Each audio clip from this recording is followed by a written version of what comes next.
kaching hon dat so pirbialong riro nan phanakang hona son thir thir si dolobo nang sing phalorino king hon ve tuni phan kayal chon kang hon ituma phan ranam si ekewan sengre che the nonga o kang hon sera thang kang honi tuma phan ranam si ekewan sengre che the nona o kang hon sera thang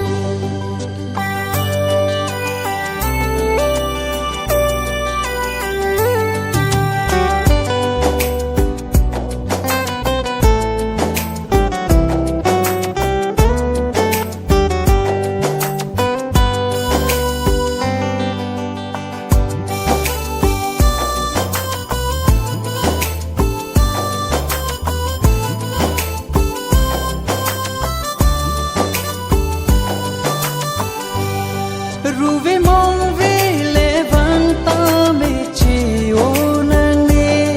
kham khe jong he le do ta me chi kak nang ne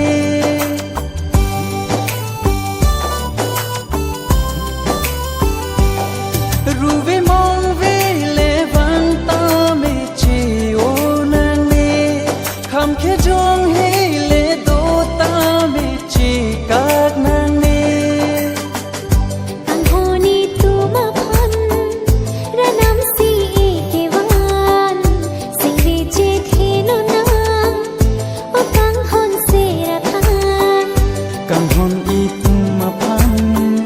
ranam si ekewan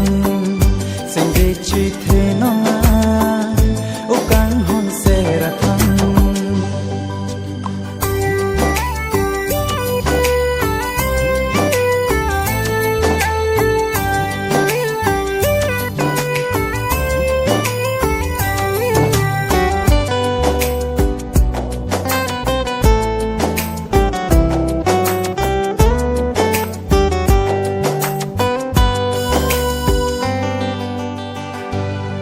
run ka boche rapari nang phan si kar i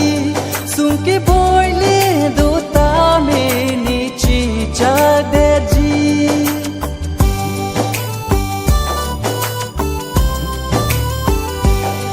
run ka boche rapari nang phan si kar i sung ke boy le do ta me ni chi cha de ji